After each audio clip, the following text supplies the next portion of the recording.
Dans un monde où la productivité rapide est devenue une obsession, Slow Productivity, le dernier livre de Cal Newport, propose une alternative inspirée par des arguments scientifiques. Newport prône une approche plus humaine et durable de la productivité, axée sur des principes simples mais puissants qui trouvent leur ancrage dans la recherche. Cet épisode explore ces idées, tout en les reliant aux découvertes scientifiques qui les soutiennent. La philosophie de Slow Productivity, développée par Cal Newport, repose sur un principe simple. Au lieu d'essayer d'en faire toujours plus, mieux vaut se concentrer sur moins de tâches, mais avec plus de profondeur. Newport affirme que la surcharge cognitive, le traitement simultané de trop d'informations, réduit considérablement notre capacité à produire des idées originales et à résoudre des problèmes complexes. Ce concept est soutenu par la recherche en neurosciences. Une étude de l'université de Stanford montre que les adeptes du multitâche sont non seulement moins productifs, mais aussi plus sujets aux distractions et moins performants en termes de filtrage des informations pertinentes. En privilégiant une approche ciblée et plus réfléchie, Newport s'appuie sur la théorie du deep work, qui suggère que la concentration intense et sans interruption permet non seulement de mieux accomplir ses tâches, mais également de développer des compétences plus rapidement et d'obtenir des résultats durables. Pour Newport, le vrai secret de la productivité réside donc dans l'élimination des distractions et des tâches non essentielles afin de mieux se concentrer sur celles qui ont une réelle valeur. Le cœur de Slow Productivity est la réduction de la charge cognitive. Quand notre cerveau est surchargé de tâches concurrentes, notre performance baisse. C'est un phénomène scientifiquement prouvé. Des études montrent que le multitâche divise notre attention et diminue notre efficacité cognitive, ce qui, en fin de compte, affecte non seulement notre productivité, mais aussi notre bien-être mental. Par exemple, dans une étude publiée dans Proceedings of the National Academy of Sciences, il est démontré que les multitaskers chroniques ont plus de mal à rester concentrés et à se souvenir d'informations pertinentes.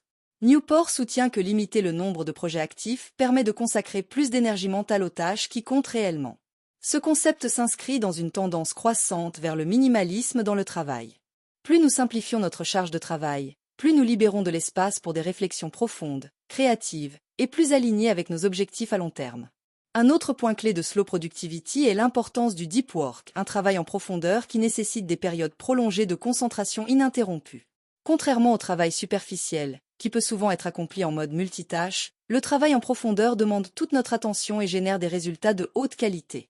Selon Newport, la capacité à s'engager dans ce type de travail est de plus en plus rare, mais aussi de plus en plus précieuse dans une économie où l'innovation et la créativité sont récompensées.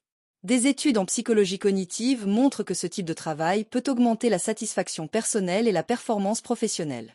Il permet également d'acquérir plus rapidement des compétences complexes et de produire des idées originales. La recherche montre qu'en maximisant les périodes de travail profond, on améliore non seulement l'efficacité à court terme, mais aussi la croissance intellectuelle et professionnelle sur le long terme. Newport soutient également que la slow productivity est une réponse à la culture de l'épuisement professionnel.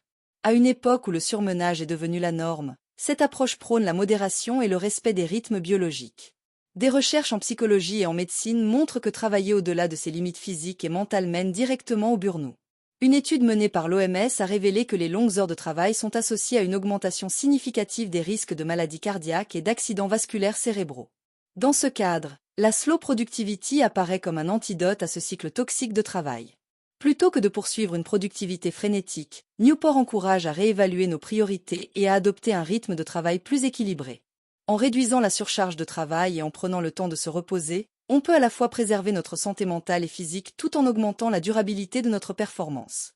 Slow Productivity prône une productivité intentionnelle, travailler avec une concentration accrue sur les tâches qui importent vraiment et prendre le temps de réfléchir, de se ressourcer et d'éviter les distractions inutiles.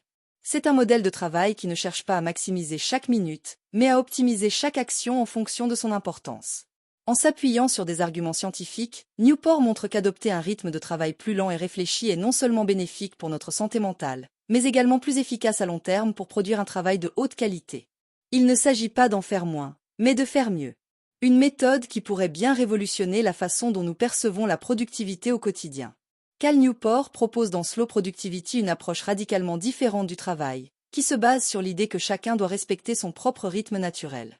Ce concept est soutenu par les recherches en chronobiologie, une science qui étudie les rythmes biologiques, dont le plus connu est le rythme circadien. Selon cette discipline, nos cycles naturels de veille et de sommeil, souvent appelés chronotypes, influencent directement notre niveau d'énergie, notre concentration, et donc notre productivité tout au long de la journée. Les recherches en chronobiologie révèlent que les individus se divisent principalement en 3 catégories de chronotypes, les lève-tôt, les couche-tard et les neutres. Les lève-tôt atteignent leur pic de vigilance et de performance en début de matinée, tandis que les couche-tard trouvent souvent leur rythme de croisière en fin d'après-midi ou en soirée. Cette variabilité naturelle des chronotypes suggère que forcer quelqu'un à travailler à contre-courant de son rythme biologique diminue son efficacité et accroît son stress. Les chronotypes sont intimement liés à notre rythme circadien, un cycle de 24 heures qui régule les fonctions corporelles comme le sommeil, la digestion et la libération d'hormones. Les études montrent qu'il est scientifiquement prouvé que lorsque nous alignons nos périodes de travail avec notre chronotype naturel, nous obtenons de meilleurs résultats en termes de concentration et de performance cognitive. Une étude menée par l'Université de Munich, par exemple, a montré que les personnes qui travaillent en phase avec leur chronotype naturel non seulement atteignent des niveaux plus élevés de productivité, mais ressentent également moins de fatigue et de stress. Newport propose donc de planifier ses tâches en fonction de ces cycles naturels. L'idée n'est pas de forcer tout le monde à adopter un horaire unique, mais plutôt d'encourager chacun à respecter son propre rythme biologique. En faisant cela, on peut améliorer sa concentration et sa capacité à résoudre des problèmes complexes, tout en évitant les effets néfastes du surmenage.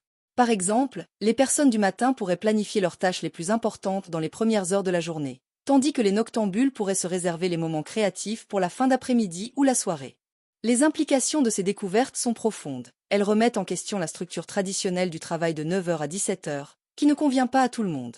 Newport prône donc une flexibilité dans la gestion du temps de travail, favorisant un modèle qui s'adapte au cycle naturel des individus plutôt que d'imposer des horaires standards à tous. Cette approche basée sur la chronobiologie permettrait non seulement d'augmenter l'efficacité de chaque travailleur, mais aussi de réduire le risque d'épuisement professionnel, puisque l'on travaillerait en accord avec ses rythmes naturels, sans se forcer à être productif durant des périodes où le corps et l'esprit ne sont pas dans des conditions optimales. Newport appelle à une réinvention du travail qui tient compte des rythmes biologiques de chacun. Respecter son chronotype naturel ne serait pas seulement une question de confort, mais une véritable stratégie de performance et de bien-être.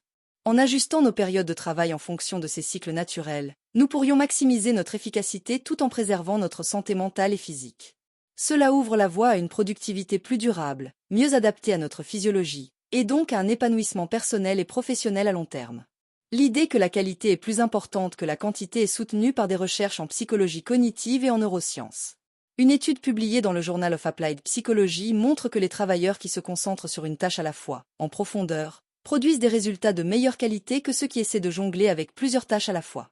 Cette recherche soutient l'idée de Newport selon laquelle il vaut mieux réduire la quantité de travail pour se concentrer sur des tâches plus significatives et mieux réalisées. Les neurosciences confirment également que les périodes de concentration profonde stimulent la créativité et permettent d'accéder à des états de flow, un état mental de pleine immersion qui est associé à des performances élevées et à une satisfaction personnelle accrue. Newport critique également la culture de la surproductivité, un phénomène que les chercheurs associent à des taux élevés de burn-out. Selon l'Organisation mondiale de la santé, OMS, le burn-out est un problème de plus en plus fréquent dans les environnements de travail modernes, lié à des charges de travail excessives et à un manque de contrôle sur les horaires et les tâches. Les recherches montrent que la surproductivité conduit à une fatigue chronique, à une diminution de l'efficacité à long terme et à des troubles mentaux comme la dépression et l'anxiété. La proposition de Newport, qui consiste à réduire la cadence de travail et à se concentrer sur des objectifs à long terme, trouve un soutien solide dans ses études. Il soutient que cela conduit à des résultats durables et à un bien-être accru, une idée qui va à l'encontre de la culture actuelle de l'épuisement professionnel. Slow Productivity est une approche de la productivité soutenue par des preuves scientifiques. En réduisant le nombre de projets pour se concentrer sur des tâches à haute valeur ajoutée, en respectant les cycles naturels de productivité et en privilégiant la qualité sur la quantité, cette méthode montre que la productivité durable est possible.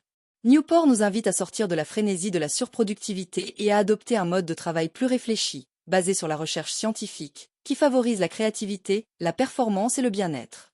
Merci de m'avoir écouté. Si vous avez apprécié le contenu, n'oubliez pas de vous abonner pour ne manquer aucun de nos futurs épisodes. Et si vous pensez que ce sujet peut intéresser d'autres personnes, partagez-le autour de vous.